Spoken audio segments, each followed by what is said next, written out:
பற்றிய தனது இழிவான பேச்சுக்கு மன்னிப்பு கோரியிருக்கிறார் பொன்முடி. தகாத பொருளில் தவறான சொற்களை பயன்படுத்தி தான் பேசிய பேச்சுக்கு மனப்பூர்வமாக மன்னிப்பு கேட்கிறேன் என்று பொன்முடி கூறியிருக்கிறார். அமைச்சர் பொன்முடி பெண்கள் பற்றி இழிவாக பேசியதன் காரணமாக திமுக தரப்பிலிருந்தே அதற்கு பல்வேறு கண்டனங்கள் எழுந்தன. அது மட்டுமின்றி அவருடைய கட்சி பதவியிலிருந்தும் அவர் நீக்கப்பட்டார். இந்த நிலையில் அவர் தனது மன்னிப்பை கோரியிருக்கிறார். அது குறித்த கூடுதல் விவரங்களை நம்முடைய சிறப்பு செய்தியாளர் அபினேஷிடம் கேட்கலாம்.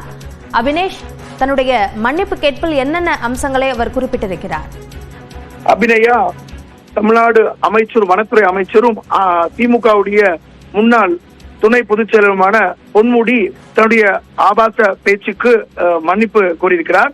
கடந்த 6ஆம் தேதி தந்தை பெரியார் திராவிட கழகம் நடத்திய ஒரு உள் அரங்க கூட்டத்தில் தகாத பொருளில் தவறான சொற்களை பயன்படுத்தி நான் பேசிய பேச்சுக்கு மனப்பூர்வமாக மன்னிப்பு கேட்டுக் கொள்வதாகவும், இந்த தகாத கருத்தை நான் பேசியது குறித்து உடனடியாக மனப்பூர்வமாக வருந்தினேன் என்றும், நீண்ட காலம் பொது வாழ்க்கையில் உள்ள எனக்கு இது போன்ற தடுமாற்றம் ஏற்பட்டது குறித்து நான் மிகவும் வருந்துவதாகவும், பலருடைய மனதை புண்படுத்தும் வகையில் இப்பேச்சு அமைந்து விட்டது குறித்தும், அவர்கள் தலைக்குனியும் சூழல் ஏற்பட்டது குறித்தும் நான் மிகவும் மனம் வருந்துகிறேன் என்றும், மனம் புண்பட்ட அனைவரிடமும் நான் பேசிய பேச்சுக்கு மீண்டும் மீண்டும் மன்னிப்பு கேட்டுக் கொள்கிறேன் என்கிற ஒரு அறிக்கையை அமைச்சர் பொன்முடி வெளியிட்டிருக்கிறார். கடந்த 6ஆம் தேதி அவர் பெண்கள் குறித்து இழிவாக பேசிய கருத்துக்கள் என்பது கடும் விமர்சனத்துக்குள்ளாகிய நிலையில நேற்றைய தினம் அவருடைய கட்சி பதவி என்பது பறிக்கப்பட்டது. குறிப்பாக துணை பொதுச் செயலாளர்களின் திமுகவுடைய துணை பொதுச் செயலாளர்களில் ஒருவராக இருந்த அவர் அந்த பொறுப்பிலிருந்து விடுவிக்கப்பட்டார். அவருக்கு மாற்றாக